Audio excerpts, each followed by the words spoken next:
আজকে আমি তোমাদের শেয়ার করব কোনো রকম রেসিপি নয়, জল দিয়ে কাঁচের গ্লাসে প্রদীপ জ্বালিয়ে দেখাবো। 4টে গ্লাস নিয়ে নিয়েছি, 4টে গ্লাসের মধ্যে 4 রকমের ফুড কালার দিয়ে দিলাম। 4টে গ্লাসের মধ্যে ভর্তি করে জল দিয়ে দেব।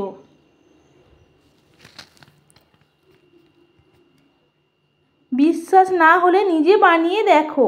আজকের ভিডিওটা প্রথম থেকে শেষ পর্যন্ত দেখবেন, খুবই ভালো লাগবে। দেখুন সব গ্লাসগুলোতে আমি জল ঢেলে দিলাম।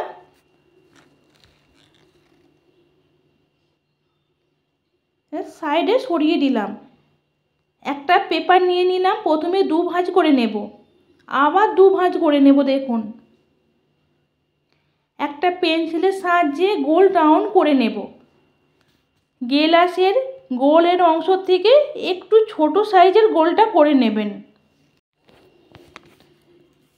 দেখুন আমি বানিয়ে নিয়েছি। এবার কাঁচির সাহায্যে গোল রাউন্ড করে কেটে নেব।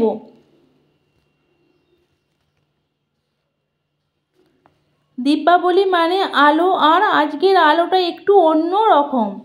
তেল না থাকলেও আলো নিভবে না। 5 মিনিটের মধ্যে বানিয়ে নিতে পারবেন। একবার দেখলে বুঝবেন জল দিয়েও আলো জ্বলে। জল দিয়ে এত সুন্দর আলো পাওয়া যায়, একবার ট্রাই করে দেখো।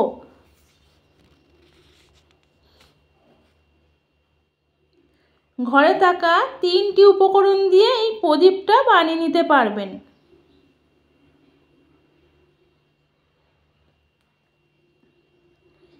কাঁচের গ্লাসের বদলে কাঁচের বাটি, স্টিলের গ্লাস বা জল খাওয়ার প্লাস্টিকের গ্লাস দিয়েও বানিয়ে নিতে পারবেন। দেখুন পেপারটা প্রথমে 2 ভাঁজ করে আবার 2 ভাঁজ করে কোণ করে কেটে নিলাম।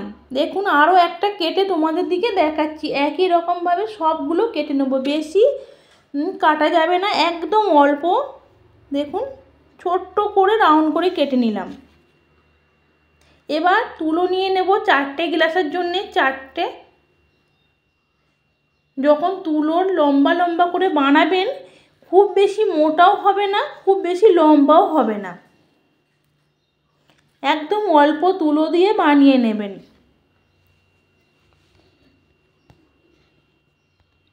চারটে গ্লাসে 4 চামচ ঘি দিয়ে দেব। ঘিয়ের বদলে সর্ষের তেল অথবা সাদা তেল দিয়ে দিতে পারেন।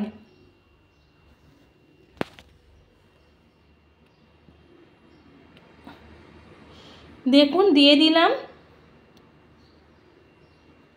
এবার সলতেটা অল্প ঘি মাখিয়ে নেব।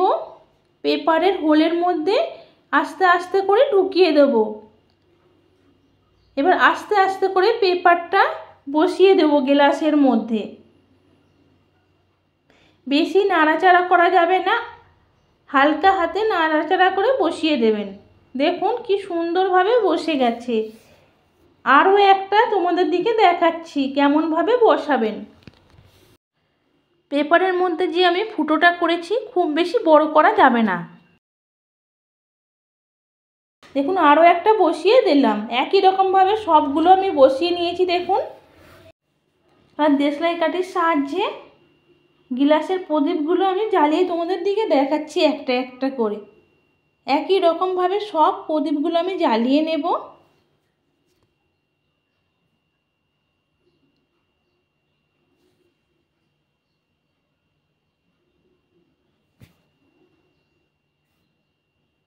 দেখুন সবগুলো আমি জ্বালিয়ে নিয়েছি। দেখুন কত সুন্দর দেখতে হয়েছে। রেডি হয়ে গেছে জল দিয়ে কাঁচের গ্লাসে প্রদীপ।